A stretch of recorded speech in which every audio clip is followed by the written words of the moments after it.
morning, beautiful slaves to the 1%. Sorry if it's hard to hear me this morning. It's storming out.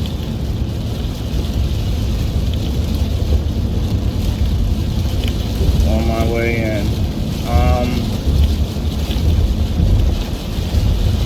Yeah, so I had a question to... I will not comply. I mean, this is just a general question to everyone. How much are you willing to comply with?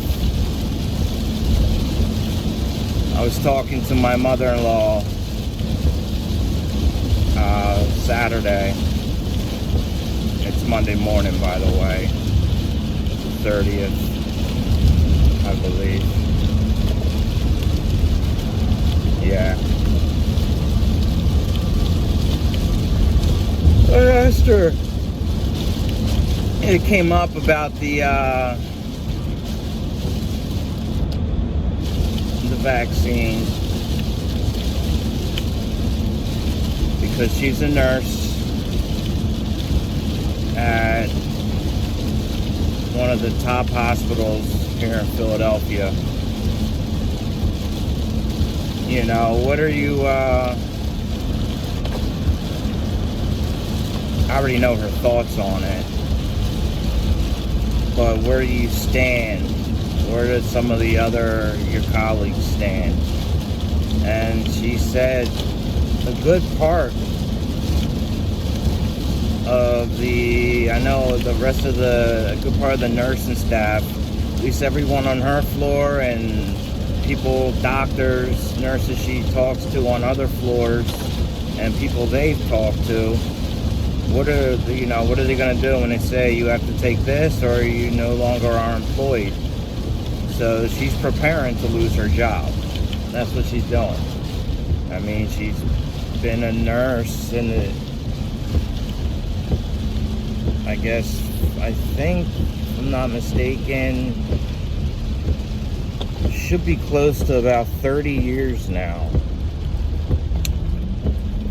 So I would say probably about, if I'm guessing, maybe 25, 26 years she's been a nurse.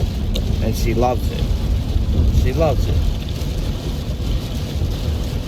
She has some very interesting days, some crazy stories, but all in all, she loves it. She likes helping people. You know, she doesn't even consider it work. So she's one of those lucky few who are able to do what they love. Now,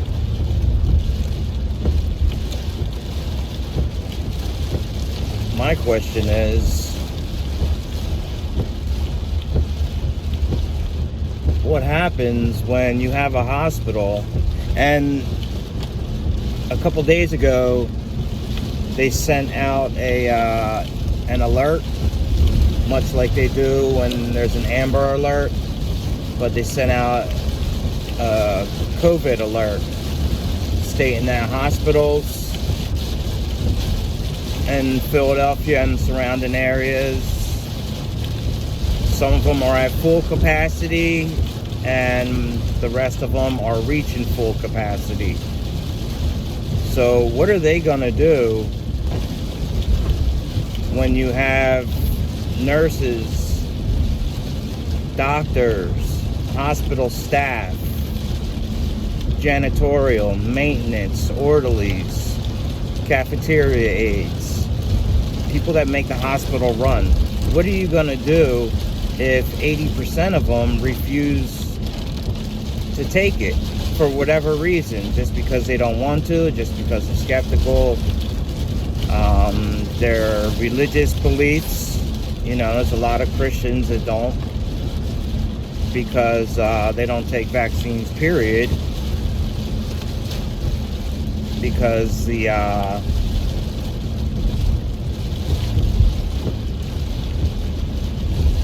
genetic code, the one line in it that they attach everything to, is from cloned aborted fetuses. I know I touched on this briefly. In 62 and 66 is an aborted male, an aborted female, and then 66 aborted male. And they used the lung tissue from these two aborted 3-month-old and 14-week-old fetuses to start coming up with vaccines, whether it be polio. There's a number of vaccines they came up with it. And a number of us already have the shots with the aborted fetuses. I know I've had polio shot, tuberculosis, all that stuff when I was younger, because you have to get those shots to enter into school. But that's just one part of it. I mean, there's so much other garbage in it and so much else going on. It's like, what's the hospital gonna do when more than 50% of their staff refuse to take it? They just go ahead and bus other nurses and doctors in from other states, other counties.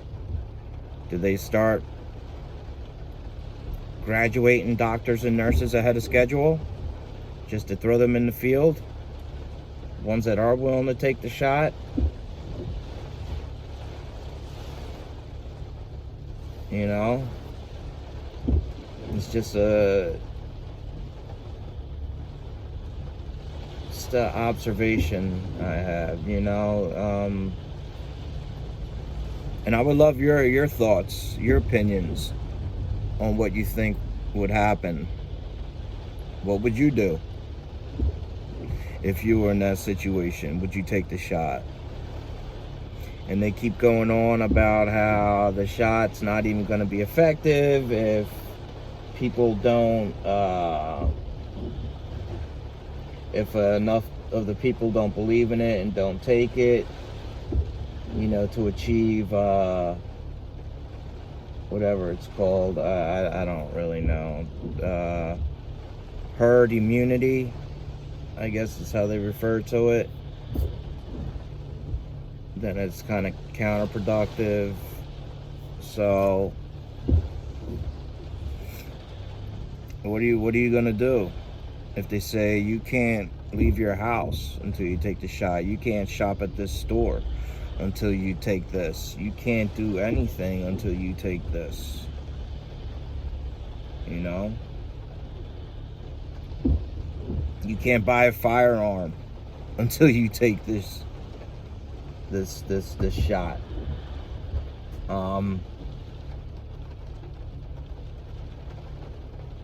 That's a whole nother thing. It started with the badger,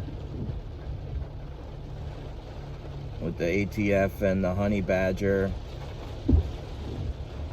and now it's all pistol braces or NFA items, and millions of people are already potential felons. You know? Like, where do you draw the line? Where do you draw the line? I sure as hell am not gonna take it. No. I think the last time I had any type of shot was back in 2001 in boot camp, and you don't have a say. But since then, I don't remember being sick. Minor cold here or there. I've never been sick. I'm not the healthiest, but my children will not be taking it. My youngest boy, I'm not going to be having them vaccinated. No. But I was just curious, 10 minutes. I didn't mean to ramble on that long. I was just curious your thoughts and what you're going to do when they start coming up with other reasons why you have to take this shot, and they start violating more of our rights. Where do we as Americans draw the line? As human beings, where do we draw the line with people telling us what we can and can't do? And I would love to know thoughts and opinions on it. But I know my mother-in-law will be losing her job, along with a handful of other nurses and doctors that don't believe in it. So, what are you going to do, America? Let me know. Have a great day. Be safe. You're in my prayers. Take care.